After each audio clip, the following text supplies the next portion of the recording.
Ang sulat ni Pablo sa mga taga-Efeso, unang kabanata. Mula kay Pablo, na naging apostol ni Kristo Jesus ayon sa kalooban ng Diyos, para sa mga hinirang na nasa Efeso at nagpapasakop kay Kristo Jesus.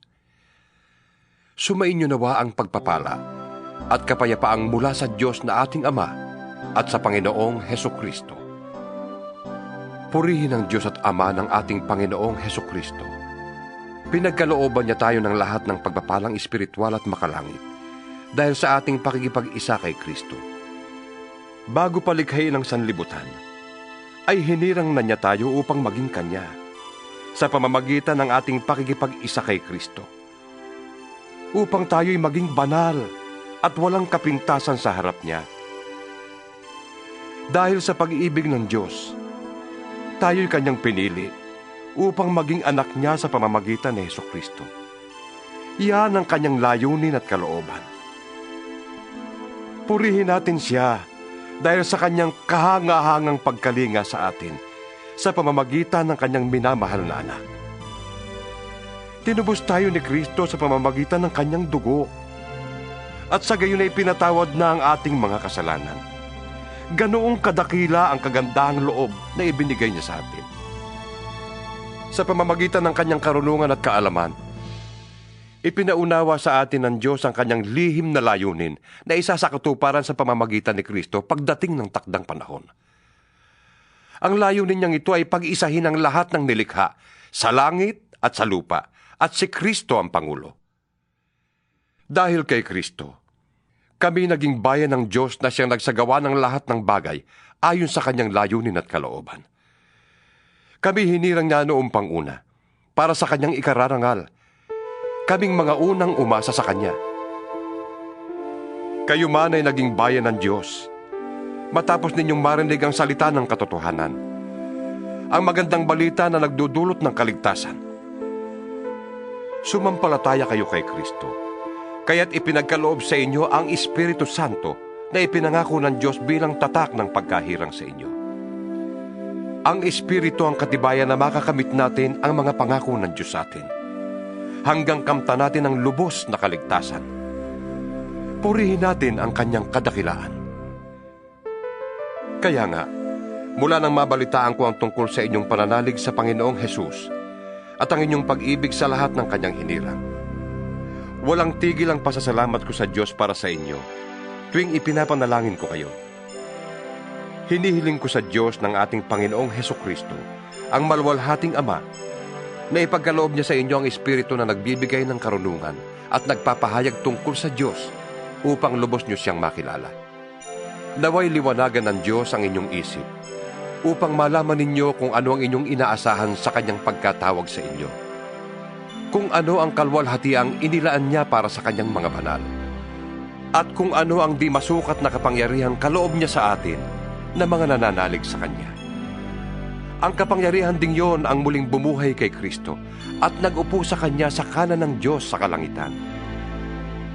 Kaya't nasa ilalim ng kapangyarihan ni Kristo ang lahat ng paghahari, kapamahalaan, kapangyarihan at pamunuan sa kalangitan. Higit na dakila ang Kanyang pangalan kaysa sa lahat, hindi lamang sa panahong ito, kundi maging sa darating. Ipinailalim ng Diyos sa kapangyarihan ng Kristo ang lahat ng bagay, at ginawa siyang ulo ng Iglesia. Ang Iglesia ang katawan at kapuspusan ni Kristo, na siya namang pumupuno sa lahat ng bagay. Ikalawang kabanata. Noong unay patay kayo dahil sa inyong mga pagsuway at mga kasalanan. Sinusunod ninyo noon ang masamang takbo ng mundong ito at napailalim kayo sa prinsipe ng kasamaan, ang espiritong nagahari sa mga taong ayaw pasakop sa Diyos. Ang totoo, tayong lahat ay dati ring namumuhay ayon sa ating laman at sumusunod sa masamang hilig ng katawan at pag-iisip. Kaya't sa ating likas na kalagayan, kabilang tayo sa mga taong kinapupuotan ng Diyos. Subalit, napakasagana ang habag ng Diyos at napakadakila ang pag-ibig niya sa atin. Tayo'y binuhay niyang kasama ni Kristo noong tayo'y mga patay pa dahil sa ating pagsuway. Naligtas nga kayo dahil sa kanyang kagandahang loob. Dahil sa ating pakikipag-isa kay Kristo Jesus, tayo'y muling binuhay na kasama niya upang mamunong kasama niya sa kalangitan. Ginawa niya ito upang sa darating na mga panahon ay maipakita niya ang di masukat na kasaganaan ng kanyang kagandahang loob sa pag-ibig niya sa atin sa pamamagitan ni Kristo Jesus. Naligtas kayo dahil sa kagandahang loob ng Diyos sa pamamagitan ng inyong pananalig. Ang kaligtasang ito'y kaloob ng Diyos at hindi mula sa inyo. Hindi ito bunga ng inyong mga gawa, kahit walang dapat ipagmalaki ang sinuman. Siya ang gumawa kung ano tayo ngayon.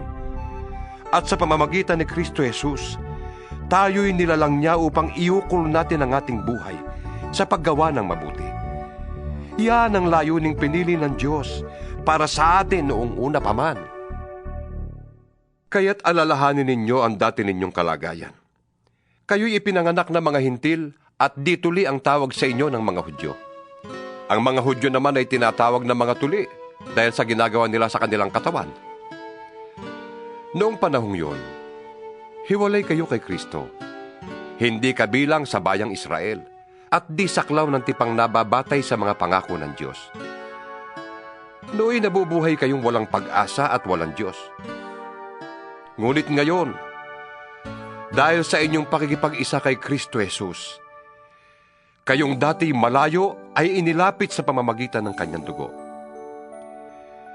Pinagkasundo niya tayo. Ang mga Hudyo at ang mga hintil ay kanyang pinag-isa. Sa pamamagitan ng kanyang katawan, pinawi niya ang alitan na parang pader na naghihiwalay sa atin. Pinawalang bisa niya ang kautosang pawang mga utos at alituntunin, upang ang dalawang pangkat ay maging isang bayan na lamang at sa ganito'y maghari ang kapayapaan. Sa pamamagitan ng kanyang kamatayan sa krus, winakasan niya ang alitan ng dalawang pangkat. Pinagkasundo sila sa Diyos at pinagbuklod sa iisang katawan. Naparito nga si Kristo at ipinangaral niya sa lahat ang magandang balita ng kapayapaan. Sa inyong mga hintil na malayo sa Diyos at sa mga Hudyo na malapit sa Kanya.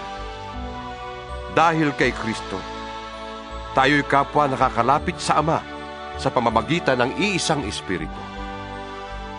Sa makatwid, hindi na kayo dayuhan o taga-ibang bansa, kundi kababayan na ng mga hinirang ng Diyos at kabilang sa Kanyang sambahayan. Tulad ng isang gusali, kayo'y itinayo sa pundasyong inilagay ng mga apostol at mga propeta, na ang batong panulukan ay si Kristo Jesus. Sa pamamagitan niya, ang bawat bahagi ng gusali ay nagkakaugnay-ugnay at nagiging isang templong banal ng Panginoon. Dahil din sa inyong pakikipag-isa sa Kanya, kayo man ay kasama nilang naging bahagi ng tahanan ng Diyos sa pamamagitan ng Espiritu. Ikatlong kabanata. Kaya nga akong si Pablo ay naging bilanggo, dahil kay Kristo Jesus alang-alang sa inyong mga hintil. Marahil ay nabalitaan na ninyo, na dahil sa kagandahang loob ng Diyos ay pinagkatiwalaan niya ko ng tungkuling ito para sa inyong ikabubuti. Ipinahayag sa akin ng Diyos ang kanyang lihim na plano. Maikli lamang ang naisulat ko sa inyo tungkol dito. At habang binabasa ninyo ito, malalaman ninyo kung ano ang pagkaunawa ko sa lihim tungkol kay Kristo. Ito'y hindi ipinaalam sa mga tao noong mga nakaraang panahon. Ngunit inihayag ngayon ng Diyos sa pamamagitan ng Espiritu sa kanyang mga banal na apostol at mga propeta. At ito ang lihim. Sa pamamagitan ng magandang balita, ang mga hintil ay may bahagi rin sa mga pagpapala ng Diyos tulad ng mga Hudyo. Kabilang din sila sa iisang katawan at may bahagi sa pangako ng Diyos dahil kay Kristo Jesus.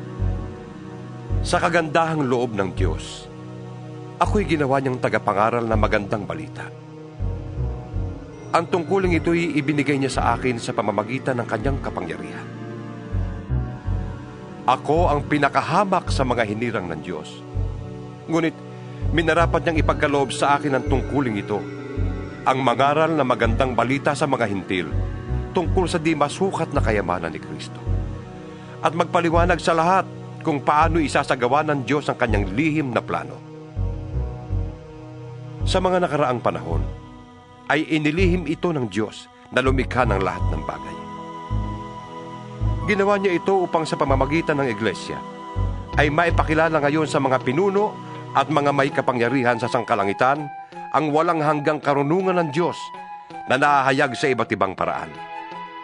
Ito'y alinsunod sa kanyang layunin bago pa man likhain ang sanlibutan. Tinupad niya ang layunin ito sa pamamagitan ni Kristo Jesus na ating Panginoon.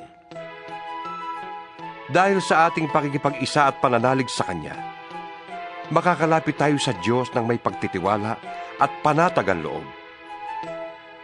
Kaya't hinihiling ko sa inyo na huwag kayong masisiraan ng loob dahil sa mga kahirapang tinitiis ko alang-alang sa inyo, sapagkat ito'y para sa inyong ikararangal. Dahil dito, ako'y lumuluhod sa Ama na siyang pinagmula ng bawat sambahayan sa langit at sa lupa. Idinadalangin ko na palakasin niya ang inyong buhay espiritual ayon sa kanyang kayamanan at kadakilaan sa pamamagitan ng kanyang espiritu. Naway manatili si Kristo sa inyong mga puso sa pamamagitan ng inyong pananalig sa Kanya. Dalangin ko na ang lahat ng inyong gawain ay nag-uugat sa pag-ibig upang maunawaan ninyo kasama ng mga hinirang ng Diyos kung gaano kalawak, kahaba, kataas, at kalalim ang kanyang pag-ibig. At naway malaman ninyo ang pag-ibig ni Kristo na hindi kayang abutin ng pag-iisip upang kayo'y lubos na matulad sa Diyos. Sa Kanya na makakagawa ng higit pa kaysa maaari nating hilingin at isipin. Sa pamamagitan ng kanyang kapangyarihang nag-ahari sa atin. Sa Kanya ang kalwalhatian sa pamamagitan ng Iglesia at ni Kristo Jesus magpakailanman. Amen. Ika-4 na kabanata. Kaya't ako na isang bilanggo dahil sa Panginoon, ay nakikiusap sa inyo na mamuhay kayo gaya ng nararapat sa mga tinawag ng Diyos.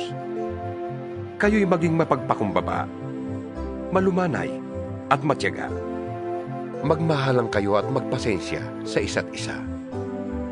Sikapin ninyong mapanatili ang pagkakaisa na kaloob ng Espiritu sa pamamagitan ng pamumuhay sa kapayapaan bilang magkakapatid.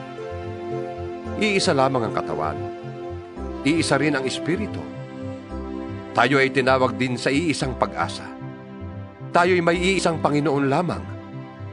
Iisang pananampalataya at iisang bautismo. Iisang Diyos at Ama nating lahat. Siya ay higit sa lahat, kumikilo sa lahat, at nananatili sa lahat. Ang bawat isa sa atin nakatanggap ng tanging kaloob ayon sa sukat na ibinigay ni Kristo. Ganito ang sinasabi ng kasulatan. Nang umakyat siya sa kalangitan, nagdala siya ng maraming bihag at nagbigay ng mga kaloob sa mga tao. Ano ang ibig sabihin ng umakyat siya? Ang ibig sabihin niya ay bumaba muna siya sa lupa. Ang bumaba ay siya rin namang umakyat sa kataas-taasan ng kalangitan upang mapuno ng kanyang presensya ang lahat ng nilikha. At binigyan niya ang ilan ng kaloob upang maging mga apostol. Ang iba na may mga propeta, ang iba'y ebanghelista, at ang iba'y pastor at guro. Ginawa niya ito upang ihanda sa paglilingkod ang lahat ng hinirang para sa ikatitibay ng kanyang iglesia hanggang makamta natin ang iisang pananampalataya at pagkakilala sa anak ng Diyos at maging ganap ang ating pagkatao ayon sa pagiging ganap ni Kristo.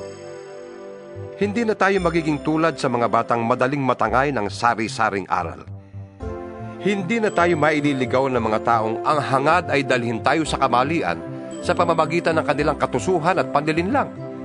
Sa halip, sa pamamagitan ng pagsasalita ng katotohanan sa diwa ng pag-ibig, tayo'y dapat na maging lubos na katulad ni Kristo na siyang ulo nating lahat. Sa pamamagitan niya, ang mga bahaging pinag-ugnay-ugnay ng kasukasuan ay magiging isang katawan. At kung maayos na gumaganap ng tungkulin ng bawat bahagi, ang buong katawan ay lalaki at lalakas sa pamamagitan ng pag-ibig. Sa ngalan ng Panginoon, ito ang sinasabi ko sa inyo. Huwag na kayong mamuhay na gaya ng mga walang pananampalataya sa Diyos. Walang kabuluhan ang kanilang iniisip, at wala silang pangunawa. Dahil sa kanilang kamangmangan at katigasan ng ulo, wala silang bahagi sa buhay na kaloob ng Diyos. Sila'y naging alipin ng kahalayan, at wala ng kahihiyan, konti man lang. Wala silang inaatupag kundi pawang kalaswaan. Hindi ganyan ang natutuhan ninyo tungkol kay Kristo. Napakinggan na ninyo ang aral ni Jesus at natutuhan na ninyo ang katotohanan nasa Kanya. Iwanan ninyo ang dating pamumuhay. Hubarin na ninyo ang inyong dating pagkatao na napapahamak dahil sa masasamang nasa. Magbago na kayo ng diwa at pag-iisip. At ang dapat na isuot ninyo'y ang bagong pagkatao na nilikhang kalarawan ng Diyos at nahahayag sa matuwid at banal na pamumuhay ayon sa katotohanan. Dahil dito, itakwil na natin ang pagsisinungaling at tayong lahat ay magsabi ng totoo sa isa't isa, sapagkat tayo'y bahagi ng iisang katawan. Kung magagalit man kayo, iwasan ninyo ang kayo'y magkasala. Huwag ninyong patagalin ang inyong galit. Huwag ninyong bigyan ng pagkakataon ng dyablo. Ang magnanakaw ay huwag nang magnakaw. Sa halip, maghanap siya ng marangal na ikabubuhay para makatulong sa mga nangangailangan. Huwag kayong gumamit ng masasamang salita. Lagi ninyong sikapin na ang pangungusap ninyo'y makakabuti at angkop sa pagkakataon upang pakinabangan ng mga makakarinig. At huwag ninyong dulutan ng sama ng loob ang banal na Espiritu ng Diyos, sapagkat siya ang tatak ng Diyos sa inyo, ang katibayan na kayo'y tutubusin pagdating ng taktang araw. Alisin na ninyo ang lahat ng sama ng loob, poot at galit. Huwag na kayong mambubulyaw, manlalait at mananakit ng damdamin ng kapwa. Sa halip, maging mabait kayo at maawain. Magpatawad kayo sa isa't isa, tulad ng pagpapatawad sa inyo ng Diyos dahil kay Kristo. 5 Kabanata. Yamang kayo'y mga anak na minamahal ng Diyos. Tularan niyo siya. Mamuhay kayong puno ng pag-ibig tulad ni Kristo.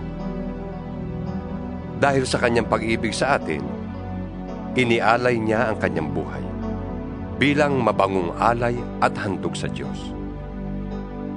Kayo'y mga hinirang ng Diyos, kaya't hindi dapat mabanggit man lamang na kayo'y nakikiapid o gumagawa ng anumang uri ng kahalayan o pag-iimbot. Huwag din kayong gagamit ng anumang malaswa o walang kabuluhang pananalita at pagbibirong di nararapat. Sa halip, magpasalamat kayo sa Diyos. Alam na ninyong walang bahagi sa kaharian ni Kristo at ng Diyos ang taong nakikiapid, mahalay, o sakim, sapagkat ang kasakiman ay isang uri ng pagsamba sa Diyos-Diyusan. Huwag kayong padaya kaninuman sa pamamagitan ng mga pangangatwirang walang kabuluhan, sapagkat dahil nga sa mga ito, ang Diyos ay napupuot sa mga suwail. Kaya't huwag kayong makikisama sa kanila. Dati, kayo'y nasa kadiliman, ngunit ngayon nasa kaliwanagan na, sapagkat kayo'y nasa Panginoon. Mamuhay kayo ngayon ng nararapat sa mga taong nasa liwanag, sapagkat pawang mabuti, matuwid at totoo ang ginagawa ng namumuhay sa liwanag. Pag-aralan ninyo kung anong kalugod-lugod sa Panginoon. Huwag kayong makikisama sa mga taong gumagawa ng mga bagay na walang ibinubungang kabutihan. Sa halip, ay ibunyag ninyo ang mga iyon. Kahiyahiyang mabanggit man lamang ang mga bagay na yon na ginagawa nila ng lihim. Ang lahat ng nalalantad sa liwanag ay nakikilala kung ano talaga yon, at nalalantad ang lahat dahil sa liwanag. Kaya't sinasabi, gumising ka, ikaw na natutulog. Bumangon ka mula sa mga patay, at liliwanagan ka ni Kristo. Kaya't mag-ingat kayo kung paano kayo namumuhay. Mamuhay kayong tulad ng matatalino at di tulad ng mga mangmang. Samantalahin ninyo ang bawat pagkakataon na kayo'y makagawa ng mabuti, sapagkat punong-puno ng kasamaan ang daigdig ngayon. Huwag kayong maging hangal. Unawain ninyo kung ano ang kalooban ng Panginoon. Huwag kayong maglalasing, sapagkat mauuwi yan sa magulong pamumuhay. Sa halip ay dapat kayong mapuspos ng Espiritu. Mag-awitan kayo ng mga salmo, mga himno, at mga awiting espiritual. Buong puso kayong umawit at magpuri sa Panginoon. Lagi kayong magpasalamat sa Diyos na ating Ama dahil sa lahat ng bagay, sa pangalan ng ating Panginoong Hesukristo. Pasakop kayo sa isa't isa bilang tanda ng inyong paggalang kay Kristo. Mga babae, pasakop kayo sa inyong asawa, tulad ng pagpapasakop ninyo sa Panginoon. Sapagkat ang lalaki, ang ulo ng kanyang asawa. Tulad ni Kristo, na siyang ulo ng iglesia, na kanyang katawan, at siyang tagapagligtas nito. Kung paanong nasasakop ni Kristo ang iglesia, gayon din naman, ang mga babae ay dapat pasakop ng lubusan sa kanilang asawa. Mga lalaki, ibigin ninyo ang inyong asawa, na gaya ng pag-ibig ni Kristo sa iglesia. Inihandog niya ang kanyang buhay para sa iglesia, upang ialay ito sa Diyos, matapos linisin sa pamamagitan ng tubig at ng salita. Ginawa niya ito upang ang iglesia ay maiharap niya sa kanyang sarili na maganda, banal, walang kapintasan, batik, o kulubot man. Gayon din naman, dapat mahalin ng mga lalaki ang kanilang asawa tulad ng sarili nilang katawan. Ang lalaking nagmamahal sa kanyang asawa ay nagmamahal sa kanyang sarili. Walang taong namumuhi sa sarili niyang katawan. Sa halip, ito'y pinapakain at inaalagaan, tulad ng ginagawa ni Kristo sa iglesia. Tayo nga'y mga bahagi ng kanyang katawan, gaya ng sinasabi sa kasulatan. Iiwan ng lalaki ang kanyang ama't ina, at magsasama sila ng kanyang asawa, at sila'y magiging isa. Isang malalim na katotohanan ang inihahayag nito. At para sa akin, ang tinutukoy nito ay ang kaugnayan ni Kristo sa iglesia. Kaya't kayong mga lalaki, mahalin ninyo ang inyong asawa gaya ng inyong sarili. Mga babae, igalang naman ninyo ang inyong asawa. Ika-6 na kabanata. Mga anak, sundin ninyo ang inyong mga magulang, alang-alang sa Panginoon, sapagkat ito ang nararapat. Igalang mo ang iyong ama at ina. Ito ang unang utos na may kalakip na pangako. Ikaw ay giginhawa at hahaba ang iyong buhay sa lupa. Mga magulang, huwag ninyong itulak na magalit sa inyo ang inyong mga anak. Sa halip, palakihin niyo sila ayon sa disiplina at turo ng Panginoon. Mga alipin, sundin ninyo ang inyong mga amo dito sa lupa ng may buong paggalang, takot at katapatan, na parang si Kristo ang inyong pinaglilingkuran. Gawin ninyo yan, may nakakakita man o wala, hindi upang mapuri ng mga tao, kundi dahil sa kayo'y mga lingkod ni Kristo at kusang loob na sumusunod sa kalooban ng Diyos. Maglingkod kayo ng masaya ang kalooban na parang sa Panginoon kayo naglilingkod at hindi sa tao. Sapagkat alam ninyong gagantimpalaan ng Panginoon ang bawat mabuting gawa ninuman, maging alipin o malaya. Mga amo, maging mabuti kayo sa inyong mga alipin at huwag silang pagbabantaan. Huwag ninyong kalilimutan na kayo'y parehong alipin ng iisang Panginoon na nasa langit at hindi nagtatangi kanino man. Bilang pagwawakas, magpakatibay kayo sa lakas na galing sa Panginoon at sa kanyang dakilang kapangyarihan. Gamitin ninyo ang lahat ng kagamitan at sandatang kaloob ng Diyos upang mapaglabanan ninyo ang mga pakanan ng dyablo. Sapagkat hindi sa tao tayo nakikipaglaban, kundi sa mga pinuno, mga may kapangyarihan, at sa mga tagapamahala ng kadilimang umiiral sa sanlibutan ito, ang mga hukbong espiritual ng kasamaan sa himpapawid. Kaya't isuot ninyo ang kasuotang pandigma na mula sa Diyos. Sa gayon, makakalaban kayo kapag dumating ang masamang araw na sumalakay ang kaaway, upang pagkatapos ng labanan ay matatag pa rin kayong nakatayo. Kaya't maging handa kayo, ibigkis sa inyong baywang ang pamigkis ng katotohanan, at itakip sa dibdib ang panangga ng pagkamatuwid. Isuot ninyo ang sandalyas ng pagiging handa sa pangangaral ng magandang balita tungkol sa kapayapaan. Lagi ninyong gawing kalasag ang pananampalataya na siyang papatay sa lahat ng nagliliyab na palaso ng dyablo. Isuot ninyo ang helmet ng kaligtasan at gamitin ang tabak ng Espiritu na walang iba kundi ang salita ng Diyos. Ang lahat ng ito'y gawin ninyo na may panalangin at pagsamo. Manalangin kayo sa lahat ng pagkakataon, sa patnubay ng Espiritu. Lagi kayong maging handa at patuloy na ipanalangin ang lahat ng hinirang ng Diyos. Ipanalangin din ninyong ako'y pagkalooban ng wastong pananalita upang buong tapang kong maipahayag ang hiwaga ng magandang balitang ito. Dahil sa magandang balitang ito, ako'y sinugo at ngayon nakabilanggo. Kaya't ipanalangin ninyong maipahayag ko ito ng buong tapang gaya ng nararapat. Si Tikwico na mahal nating kapatid at tapat na lingkod ng Panginoon ang magbabalita sa inyo ng lahat ng bagay tungkol sa aking kalagayan at ginagawa. Kaya't sinusugo ko siya sa inyo upang malaman ninyo ang aming kalagayan at upang palakasin ang inyong loob. Naway ipagkaloob ng Diyos Ama at ng Panginoong Hesukristo sa lahat ng mga kapatid ang kapayapaan at ang pag-ibig na kalakip ng pananampalataya. Ang pagpapala ng Diyos ay sumainyong lahat. Sa inyo na umiibig ng walang mali sa ating Panginoong Hesukristo.